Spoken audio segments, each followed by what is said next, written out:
जय श्री राम, जय श्री राधे। मैं विकास राय का स्वागत करता हूं। कैसे हैं आप? आशा करता हूं आप सब सही होंगे। बात करते हैं प्राचीन काल के महिलाओं के बारे में। आप जानते होंगे महिलाओं का आज़ादी पूरी तरह से नहीं था। जैसे जैसे देश आज़ाद हुआ, महिलाओं में आज़ादी की व्यवस्थाओं में काफ़ी प्रकार के बदलाव आए। आप जानते होंगे लगभग 18वीं शताब्दी में, 19वीं शताब्दी में महिलाओं का हालत बद से बदतर था। दोस्तों, बात करते हैं प्राचीन काल में महिलाओं की आज़ादी कैसी थी।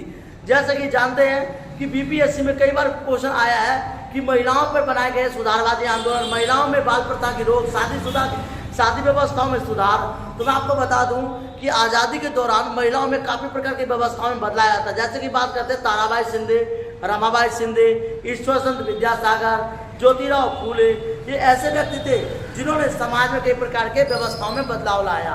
तो बात करते हैं महिलाओं में आज़ादी व्यवस्था किस प्रकार से बदलाव आए थी। बात करते हैं प्राचीन काल में महिलाओं के पास कौन कौन से अधिकार थे। सिर्फ महिलाएं जो होती थी घरेलू काम काज कर सकते थे, बच्चे को जन्म देना, बच्चे को पालन पोषण करना, उससे शिक्षा व्यवस्था पर ध्यान देना, गाय का पशु का चारा इकट्ठा करना, गाय का दूध निकालना, इस तरह से गाय का गोबर निकालना, ये प्रत्येक काम महिलाओं का था। लेकिन देखे होंगे महिलाओं ने कदम से कदम मिला करके देश में आज़ादी की भूमिका निभाई है। जैसे कि झांसी की रानी लक्ष्मीबाई, याद रखिएगा, कैप्टन लक्ष्मी जो कि हमारे सुभाष चंद्र बोस के साथ रहती थी, कैप्टन लक्ष्मी। उसके बाद आप बात करते हैं कि इंदिरा गांधी जो भारत की पहली प्रधानमंत्री के रूप में महिला के रूप में, महिला प्रधानमंत्री के रूप में विख्यात हुई थी। तो ऐसे कई सारे, बेचेंद्री पॉल, सुनीता विलियम, बात करते हैं हम कल्पना चावला, ऐसे एक से एक महिलाओं ने अपना रुतबा को अंजाम दिया और देश में दिखा दिया कि हम कुछ भी कर सकते हैं। बात करते हैं संतोष यादव। संतोष यादव एक महिला थी जिन्होंने देश में काफी प्रकार व्यवस्था में बदलाव किया। तो बात करते हैं महिलाओं के ऊपर डिस्कस, हमारा क्वेश्चन जो है उसी तरह से बात करते हैं महिलाओं के व्यवस्थाओं के बारे में। प्राचीन काल में महिलाओं के पास कौन कौन से अधिकार थे। तो महिलाएं, मैंने आपको बताया था कि महिलाएं जो थी पहले बंदिश में रहती थी, बंद कमरे में रहती थी, लेकिन धीरे धीरे महिलाओं में सुधार हुआ। महिलाओं के अधिकार के विषय में कुल हमें हक, अखंडता और स्वतंत्रता की शारीरिक करने की आज़ादी, यौन हिंसा से मुक्ति, मत देने की आज़ादी, सर्वाधिक पद धारणा करने की आज़ादी, कानूनी कारोबार में प्रवेश करने की आज़ादी, पारिवारिक कानून में बराबर हक, काम करने की आज़ादी और समान वेतन प्राप्ति की आज़ादी थी। लेकिन ये सारे अधिकार बाद में आए। याद रहेगा 1950 के बाद महिलाओं को भी वोट डालने का अधिकार मिल गया, क्योंकि 50 से पहले जो था ब्रिटिश का शासन था। बात करते हैं हम भारत में शासन के बारे में, तो अलग अलग शासन था। लेकिन भारत में राज शासन जो था, राज शासन के बजाय आपका प्रजा शासन, जिसमें ब्रिटिश लोगों का हुकूमत था। फिर बात करते हैं कानूनी व्यवस्थाओं महिलाओं के सुधार करने के लिए। जब सती प्रथा हुई थी, बाद में बाल विवाह हुआ था, तो राजा राम मोहन रॉय, ईश्वर चंद्र विद्यासागर, बाल गंगाधर तिलक, बिपिन चंद्र पॉल, ये कई सारे महिलाओं ने समाज सुधार में विशेष सहयोग दिया था। तो उसी तरह से बात करते हैं कि महिलाओं में कानूनी व्यवस्था धीरे धीरे आती चली गई। फिर बात करते हैं प्रजनन अधिकारी की स्वतंत्रता प्राप्ति शिक्षा थी। प्रजनन मतलब बच्चे को जन्म देने की शिक्षा थी। खाली महिला बच्चे को जन्म देने का एक मशीन समझा जाता था पहले जमाने में, लेकिन धीरे धीरे तो ऐसे धीरे धीरे अधिकारों में बदलाव आया।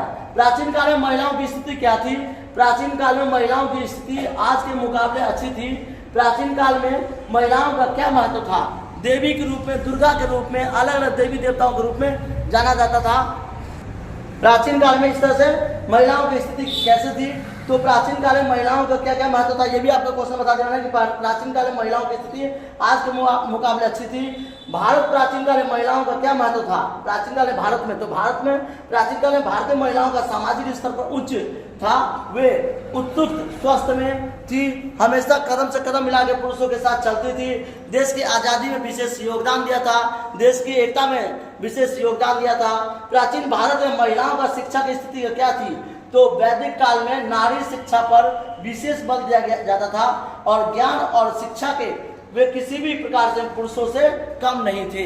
तो बात करते हैं हम ताराबाई शिंदे, रमाबाई शिंदे, ईश्वर चंद्र विद्यासागर और उसके बाद बिपिन चंद्र पॉल, बाल गंगाधर तिलक, लाला लाजपत राय, इन्होंने महिलाओं की व्यवस्थाओं में काफ़ी सुधार की। और आज हम महिलाओं की व्यवस्था में देख सकते हैं कि महिलाएं विभिन्न प्रकार के सुरक्षित है, आज़ादी है, देश में एकता का प्रतीक है, समानता का प्रतीक है और नारी की शक्तियों को पे विशेष बल दिया है। बात करते हैं महिला शिक्षा के बारे में, तो सबसे पहले शिक्षित महिला जो थी होती रमाबाई, पंडित रमाबाई, जिन्होंने महिलाओं में शिक्षा प्राप्त की थी। उसके बाद ज्योतिबाई फूले, ताराबाई शिंदे, ये सारे थी, रमाबाई शिंदे, ये ऐसी महिलाएं थी जिन्होंने महिलाओं की शिक्षा पर जोर दिया और स्वयं महिलाओं को आगे बढ़ाने में योगदान दिया।